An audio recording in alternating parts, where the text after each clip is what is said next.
Welcome to this explainer. We're going to dive right in today because, well, we have an absolute classic to unpack. We are breaking down the epic 2026 FIFA World Cup final showdown that took place in New Jersey, pitting the tactical brilliance of Spain against the raw, unbridled passion of Argentina.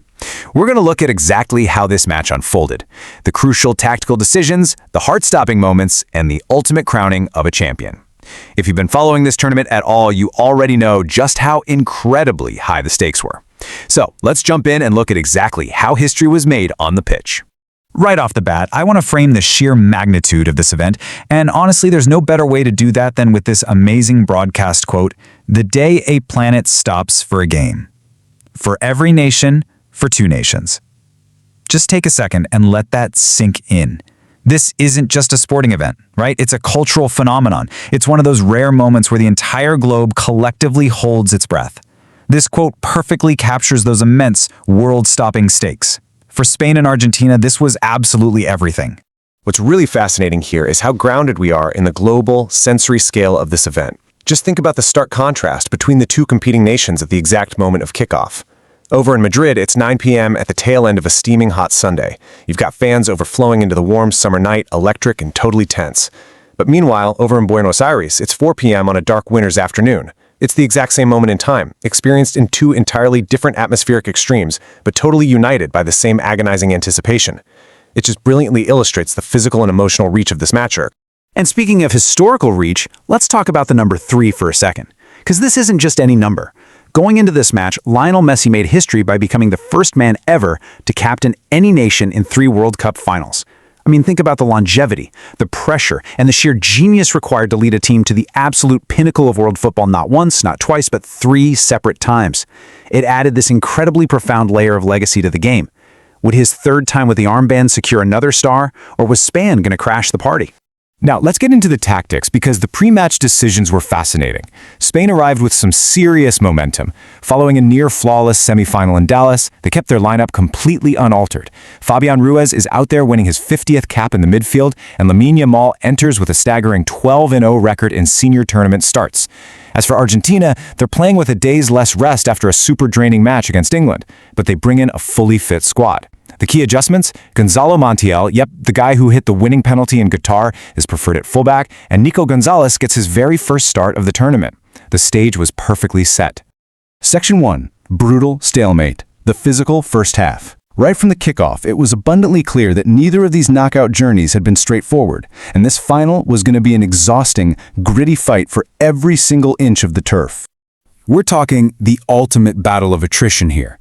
Just look at the key physical moments from the first half alone. Heavy, bone-rattling collisions right on the halfway line early on. Then, Alexis McAllister comes in from a distance with some real force on Dani Olmo, a wild, low-studded challenge that instantly dialed up the temperature of the match. And shortly after that, a heavy challenge from Martinez results in the first yellow card. It was this stop-start, incredibly contested first half, where space literally did not exist. Anytime a player like Yamal got the ball, 3 shirts were instantly swarming him. Which leads us to this really interesting piece of trivia at halftime.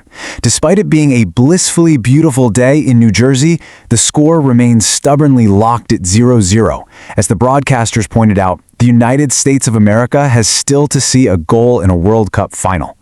The physical stalemate had completely neutralized the attacking flair of both sides. Both teams marched into the locker rooms, bruised, battered, and with absolutely everything still to play for. Section 2. Martinez defies odds in the second half.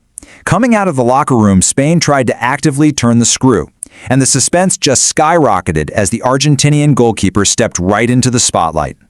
Let's walk through how this tension just kept ratcheting up step by step. First, we get these off-the-ball incidents, like Rodri going down in the center circle, which created a really bitty, tense start to the half. But then, Spain starts finding openings. Dani Olmo hits this swerving free kick that completely catches the keeper off guard, bouncing right up in front of him before being frantically cleared away. And finally, the climax of regulation time, in the dying seconds, Lamine Yamal unleashes a dangerous, curling shot from a prime position that's miraculously turned behind for a corner. Spain was knocking, and they were knocking loudly. But they just couldn't break through. And the reason for that comes down to one staggering number: 10. You really don't often see a goalkeeper forced into this much action in a final without conceding a single goal, but Emiliano Martinez was absolutely everywhere. To put that into perspective for a second, 10 saves is the most ever made by any keeper. Martinez wasn't just another player on the pitch at that point, he became the final boss. He was this impenetrable wall frustrating every single tactical push Spain threw at him. Whether he was parrying away shots from Nico Williams or somehow leaving a foot behind to deny Yamal, Martinez single-handedly dragged Argentina to the final whistle of regulation time, forcing that tense 0-0 deadlock to continue. Part 3. Extra time exhaustion, the decisive blow. Okay, this is where the match breaks wide open, and all that structural tension finally snaps in one frantic, totally brilliant moment. Let's slow down the chaos for a second and really appreciate the exact mechanics of this championship-winning play. It starts with Nico Williams, who does ever so well on the edge to simply keep the ball alive while under immense pressure. That gritty effort creates a loose ball that falls absolutely perfectly to Ferran Torres. Now, it would be so easy in that moment, with a literal World Cup on the line, to panic, to snatch at it, or knock it over the bar, but Torres is purposeful. He steps up and delivers a clinical, thundering finish right into the net. He navigates the absolute chaos with ice in his veins.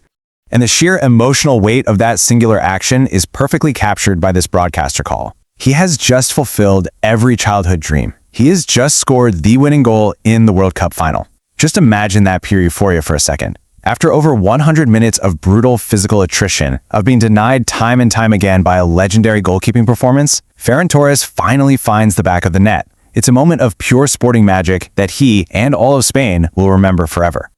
Chapter 4, Spain's second star, securing the victory. Naturally, the goal changes everything.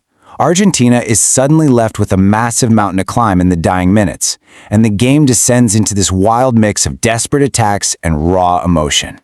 To summarize this incredible 120-minute roller coaster we just explored, let's take a quick look at the timeline.